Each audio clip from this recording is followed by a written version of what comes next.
बिस्मिल्लाहिर्रहमानिर्रहीम। नाज़रीन अस्सलाम वालेकुम, मैं हूँ इमरान मसीन।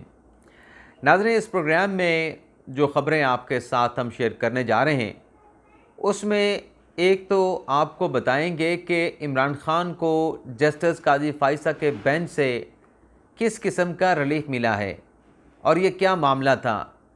दूसरा, एक खुफिया प्लान से मुतल्लिक लीगी रहनुमा निशाने पे आए हैं, किसके निशाने पे आए हैं और उस प्लान से मुतल्लिक क्या इंकिशाफ किया गया है या क्या दावा किया गया है, वो आपको बताएंगे।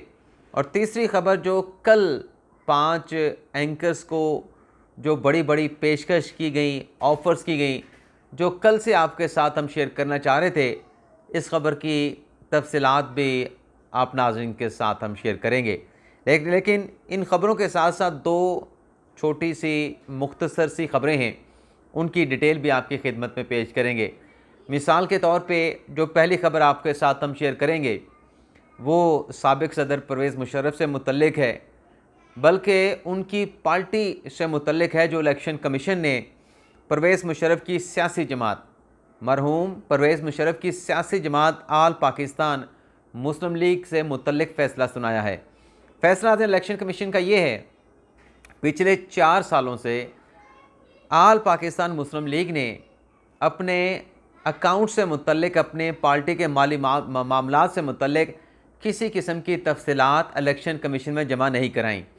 और लगता है ऐसे बज़ाहिर जो प्रोग्रेस रिपोर्ट है या जो दस्तयाब रिकॉर्ड है इलेक्शन कमीशन के पास, उसकी रोशनी में लगता है कि अब इस सियासी जमात का कोई वजूद नहीं, इस सियासी जमात का कोई ओहदेदार नहीं।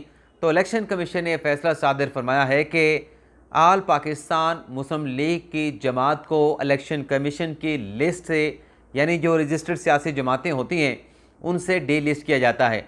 और साथ में ये भी ऐलान कर दिया है इलेक्शन कमीशन ने कि ये फ़ैसला करने के बाद APML को रजिस्टर्ड सियासी जमातों की फ़हरिस्त से निकालने के बाद जो इलेक्शन सिंबल था APML का, वो अब दस्तयाब होगा। यानी कोई बड़ी सियासी जमात या जो आज़ाद कैंडिडेट होते हैं वो उकाब का सियासी निशान हासिल कर सकते हैं। तो देखते हैं कि ये उकाब का जो इंतखाबी निशान है आइंदा के इलेक्शन में किसी इंडिविजुअल को दिया जाएगा या फिर कोई सियासी जमात जो हालिया दिनों में रजिस्टर हुई है या फिर रजिस्टर होने जा रही हैं, उनको किसी को ये इंतखाबी निशान जो है वो दिया जाएगा। अगली खबर नाज़रीन एंकर के हवाले से आपके साथ शेयर कर लेते हैं। नाज़रीन, 5 एंकर्स हैं, उनमें से 2 एंकर का ताल्लुक़ तो एक ही चैनल के साथ है और बाकी के जो नाज़रीन 3 एंकर्स हैं वो 3 मुख्तलिफ चैनल से ताल्लुक़ रखते हैं, वहाँ पर अपना प्रोग्राम करते हैं। अब इसमें एक चैनल को मतलब जो एक एंकर हैं उन्हें पेशकश की गई जो हमारे ज़राए के मुताबिक 1 करोड़ कोई 10 लाख रुपए माहाना की। अब इतनी हेल्दी, इतनी पुरकशिश माहाना तनख्वाह के बावजूद भी उस एंकर ने अपना चैनल नहीं छोड़ा, क्योंकि बड़े सालों से उसकी उस चैनल के साथ वाबस्तगी थी। तो इस ऑफ़र को अभी तक उसने एक्सेप्ट भी नहीं किया और ये भी नहीं कहा कि मैं इस पर कोई सोच विचार करके आपको जवाब दूंगा। उसने वैसे जवाब दे दिया कि नहीं, मैं जहाँ पे हूँ मैं वहाँ पे खुश हूँ। एक और एंकर को, बल्कि हमारे एंकर भाई को कोई 90 लाख रुपए का पैकेज जो है वो दिया गया, लेकिन वो भी अपनी जो इस वक्त उनकी रिस्पॉन्सिबिलिटी है उसके साथ उन्होंने कहा कि मैं फ़िलहाल यहीं पे ठीक हूँ, मुझे अभी किसी और जगह पे जाने की ज़रूरत नहीं। इसी तरीके से 3 और एंकर्स हैं, जिसमें एक ने 45 लाख रुपए का तकाज़ा किया कि मुझे माहाना 45 लाख रुपए दें और दूसरे ने कोई 35 से 38 लाख का मुतालबा किया, यानी डिमांड रखी कि अगर मैं अपना चैनल छोड़ूंगा तो इतने पैसे आप मुझे देंगे तो मैं आपके पास आ जाऊंगा। और एक और एंकर उन्होंने 35 लाख रुपए मांगे। तो ये जो 45, 40 या 35 लाख रुपए जिन्होंने मांगे, जिन एंकर्स ने, उन्हें 25 से 30 लाख रुपए की ऑफ़र की गई है। और उनमें से जो ऊपर वाले 2 हैं जिन्होंने 45 और 40 मांगे, वो तो ना यानी इनकार कर चुके हैं, लेकिन जिसने 35 मांगे हैं और उसको 25 की ऑफ़र हुई है, वो ग़ालिबन हमारा भाई जो है वो सोच विचार कर रहा है कि करना क्या है, जाना है या नहीं जाना। तो ये एक बड़ी अहम ख़बर है, अच्छी ख़बर है कि हमारे सीनियर्स एंकर्स को इस किस्म की बड़ी पुरकशिश किस्म की पेशकश हो रही हैं। लेकिन बात यह है कि ये ऑफ़र्स सिर्फ़ एंकर्स के लिए होती हैं। वो जो नीटे रिपोर्टर होते हैं वो जान मार के ख़बरें निकाल के लाते हैं, लेकिन वो उसी जगह पे रहते हैं। हालांकि उनकी ख़बरों के ऊपर हमारे सीनियर एंकर्स, हमारे एंकर भाई, सीनियर एंकर जो है वो खेल रहे होते हैं, प्रोग्राम कर रहे होते हैं। लेकिन बड़ा ही रेयर चांस होता है कि नीचे से रिपोर्टर निकले और आके रिपोर्टर बन जाए, बड़े रेयर चांसेस होते हैं। मोस्टली तो हमने देखा कि ऊपर से जो है वो एंकर्स आ जाते हैं और नीचे से सहाफ़ी वहीं पे बैठे रहते हैं सारी ज़िंदगी। और ये भी अल्लाह ताला की तरफ से होता है कि किसको उठाए और कहाँ पे बिठा दे और कितना दे, ये उस खुदा ताला की मर्ज़ी होती है। तो उस पर शुक्र करना चाहिए। लेकिन जो कुछ भी आप चाहते हैं, अगर आप चाहते हैं आपको मिले, तो फिर आपको अल्लाह पर कामिल यकीन रखना चाहिए। तो अल्लाह की ज़ात आपको ज़रूर देती है, देर हो सकती है लेकिन मिलता ज़रूर है। अब आ जाते हैं नाज़रीन, पहले तो अब अभी एंकर्स की बात की या चैनल्स की बात की, तो एक माज़रत भी आपके साथ करना चाहेंगे। इससे प्रीवियस व्लॉग में मरियम नवाज़ से मुतल्लिक़ एक ख़बर आपके साथ शेयर की, जिसको मैंने टाइटल दिया फ़र्द जुर्म आयद। तो वो एक ख़बर एक्सप्रेस न्यूज़ पे रिपोर्ट हुई, जिसमें लिखा गया कि मरियम नवाज़ की साबिक़ बहू का अपनी सास पे तंज़। तो कल जो जुनैद सफदर और आयशा साहब से मुतल्लिक़ ख़बर चलती रही, उसका वो फॉलो अप था, जिसको एक्सप्रेस न्यूज़ ने भी रिपोर्ट किया। और अभी मैं आपको दिखा देता हूँ कि उस ख़बर को एक डेली कुदरत अखबार है उसकी तरफ से भी रिपोर्ट किया गया, और एक MM न्यूज़ के नाम से चैनल है उसकी तरफ से भी रिपोर्ट किया गया है। ये डेली कुदरत पे तो आप देख सकते हैं कि अभी ख़बर मौजूद है, और डेली MM पर भी मौजूद है ये। और इसके अलावा नाज़रीन एक व्हाट्सएप ग्रुप जो कि बड़ा फेमस है, वहाँ पर भी पोस्ट आई थी, जिसमें सिर्फ ख़बर नहीं बल्कि वो जो स्क्रीन शॉट था आयशा सैफ का, वो वहाँ पे जो है वो भेजा गया था उस ग्रुप में। तो ये मैं आपको वो भी निकाल के दिखाना चाहता हूँ। तो कोशिश तो नाज़रीन हमारी होती है कि जो ऑथेंटिक ख़बर है वो आपके साथ शेयर की जाए, और उसमें किसी किस्म का वो ये ना हो, मतलब कोई प्रोपेगेंडा ना हो, कोई फेक न्यूज़ ना हो। लेकिन आप ये देख लें कि सोशल मीडिया पे इतना झूठ है, इतना झूठ है कि हम जैसे सहाफ़ी और जो नामवर इदारे हैं वो भी बाज़ औक़ात धोखा खा जाते हैं। तो प्रोपेगेंडा तो चलें जैसे होता है, हमारी तो कोशिश होती है कि जो प्रोपेगेंडा किया जाता है, इस तरह की फ़ेक न्यूज़ होती हैं, उनका पोस्टमार्टम करें, और हम पोस्टमार्टम करते भी रहते हैं। लेकिन इतना ज़्यादा फ़्लो है ऐसी ख़बरों का कि आप खुद अंदाज़ा करें कि हमारे जैसे सहाफ़ी भी धोखा खा जाते हैं कि तमीज़ या तफरीक कैसे की जाए कि ये जो ख़बर चल रही है ये झूठी है, ये प्रोपेगेंडा है, और इसमें किसी किस्म की कोई हकीकत नहीं। तो ये नाज़रीन आयशा के नाम से ये एक उनका जो स्टेटस था, ये भी मेरे पास स्क्रीनशॉट मौजूद है।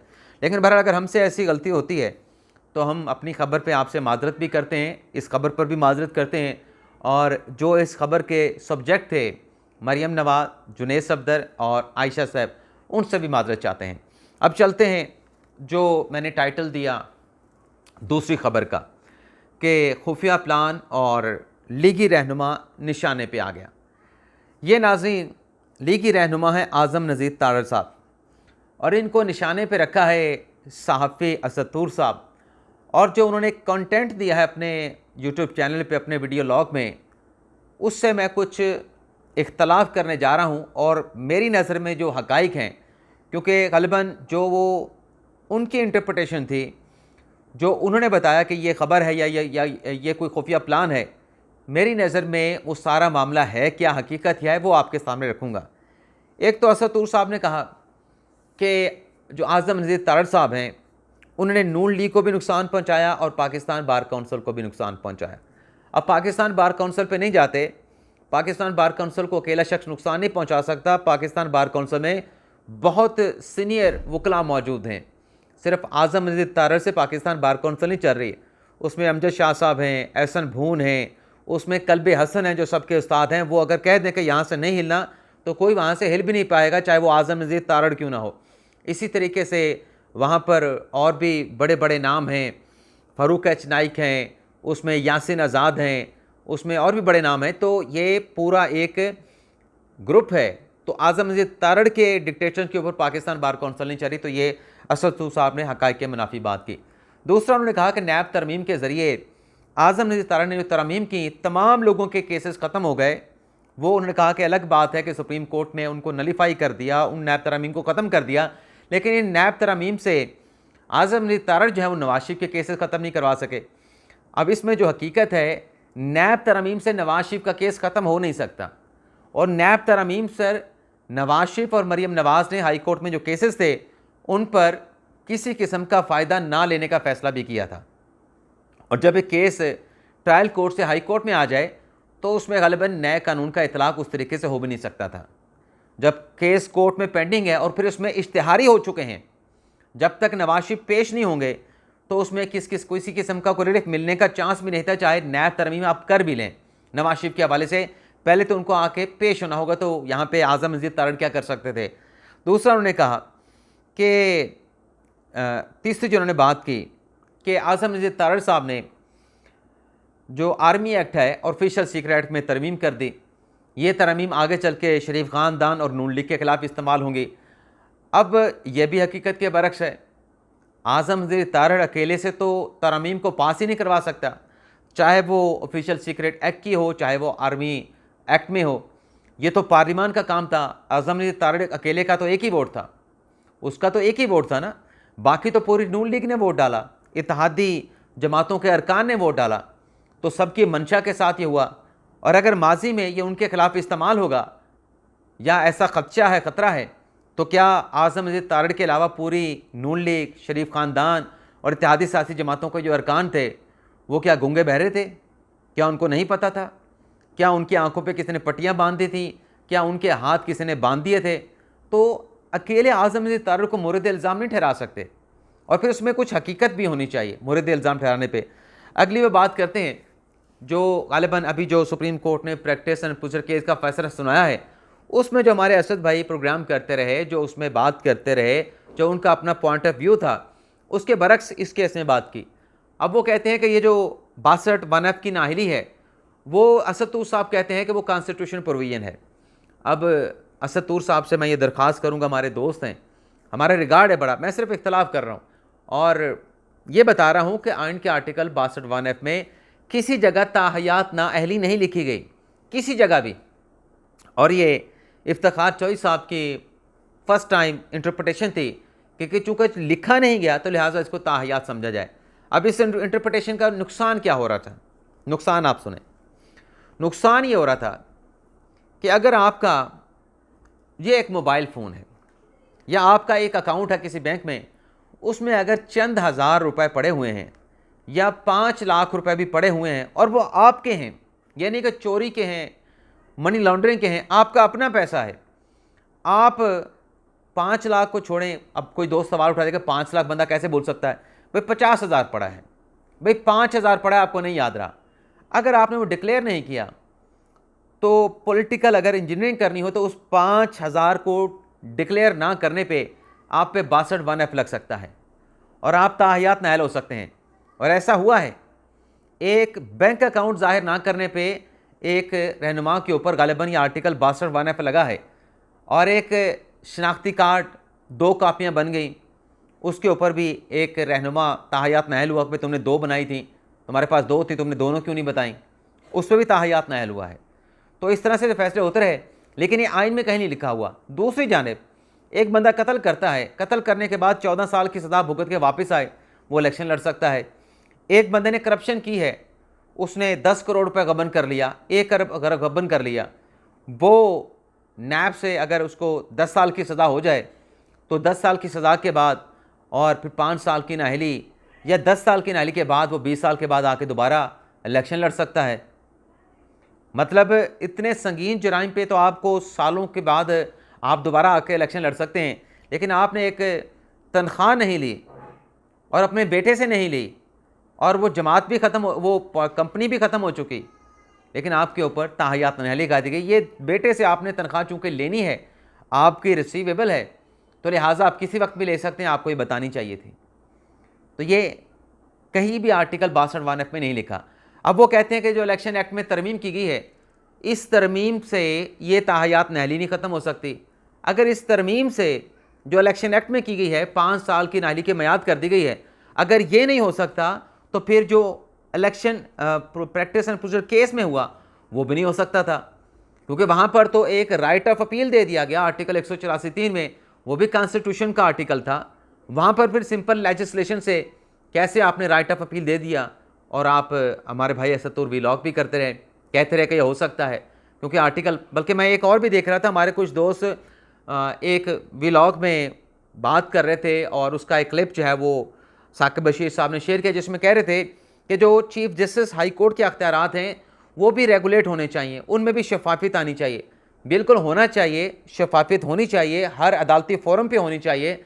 लेकिन बात यह है, अगर ये हाई कोर्ट की सतह पे ना भी हो, अगर हाई कोर्ट का चीफ जस्टिस आर्टिकल 199 का अख्तियार गलत इस्तेमाल करता है, उस पर गलत बेंच बनाता है, तो आपके पास राइट मौजूद है कि उस गलत बेंच के किए गए गलत फैसले का अगर आपको टारगेट किया गया है, आप मुतासर हैं, आप हाई कोर्ट में इंट्रा कोर्ट अपील दायर कर सकते हैं। और अगर उस इंट्रा कोर्ट अपील में आप फिर समझते हैं कि आपके साथ ज्यादती हो गई है, क्योंकि इंट्रा कोर्ट अपील में पहले वाला जो जज है वो तो नहीं बैठा होता, नए 2 जजेस बैठते हैं या 3 जजेस बैठते हैं, फिर भी अगर मुतासर फ्री को ये बात, इस बात से इत्मीनान नहीं होता कि इंट्रा कोर्ट अपील में भी मेरे साथ ज्यादती हुई है, वो सुप्रीम कोर्ट में अपील दायर कर सकता है। सुप्रीम कोर्ट में अगर वो समझता है कि मेरे साथ ज्यादती होगी, वो नज़रसानी दायर कर सकता है। 3 फोरम होते हैं आर्टिकल 199 के केस में, अगर हाई कोर्ट में ऐसा कुछ हैंकी फैंकी होती है।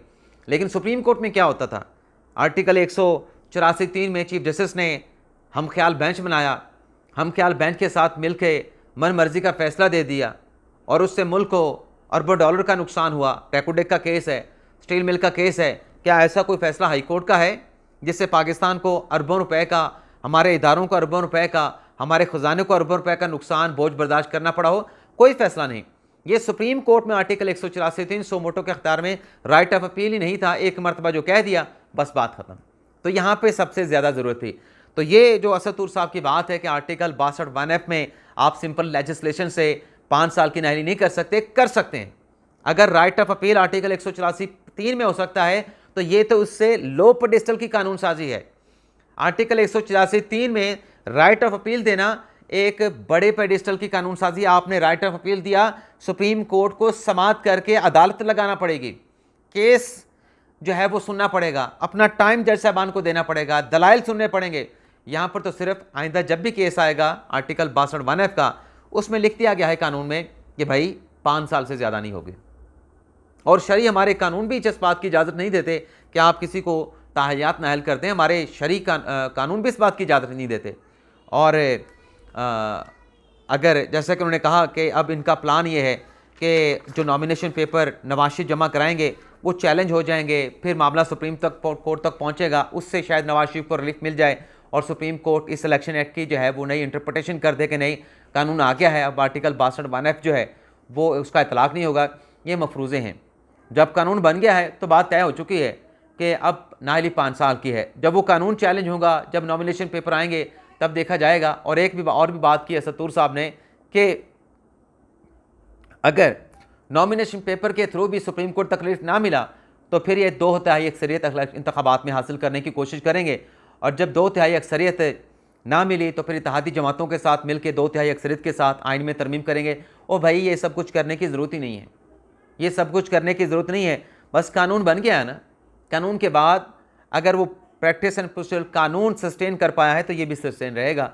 और आप देख लीजिएगा कि अगर ये नवाज शरीफ के नॉमिनेशन पेपर चैलेंज हुए, बल्कि नॉमिनेशन पेपर से तो पहले तो अगर आप चले आइनी तरमीम भी कर लें, एक आर्गूमेंट है ना कि आइनी तरमीम से आर्टिकल 62(1)(f) की नाअहली ख़त्म हो गई, चले समझ लें कि आपने कर ली। लेकिन वो जो हाई कोर्ट के केसेस हैं, पहले नवाज शरीफ को उनसे क्लियर होना है। अगर उससे क्लियर ना हुए तो आप जो मर्जी लेजिस्लेशन कर लें, नवाज शरीफ इलेक्शन नहीं लड़ सकते, नहीं लड़ सकते, क्योंकि हाई कोर्ट का फैसला जो एहतसाब अदालत का वहाँ पे पेंडिंग पड़ा है, वहाँ पे तो 10 साल की डिस्क्वालिफिकेशन है, 10 साल की सज़ा के साथ। लेकिन बहरहाल असदुर साहब ने रगड़ा लगाना था, आज़म नज़ीर तारा साहब को तगड़ा रगड़ा लगा दिया। सही या दुरुस्त, मैंने जो हक़ाइक़ हैं वो आपके सामने रख दी हैं। इसके अलावा नाज़रीन, ये जो प्रैक्टिस एंड प्रोसीजर केस का फ़ैसला आया, उस पर कहा जा रहा है कि देखें नवाज शरीफ को रिलीफ नहीं मिला। उसमें देखें जी जहांगीर तरीन को रिलीफ नहीं मिल सका, ये तो अपनी अपीलें दायर करना चाहते थे आर्टिकल 62(1) से, ये निजात हासिल करना चाहते थे हयात नहली से। उस फैसले का फ़ायदा तो इमरान खान साहब को भी हुआ।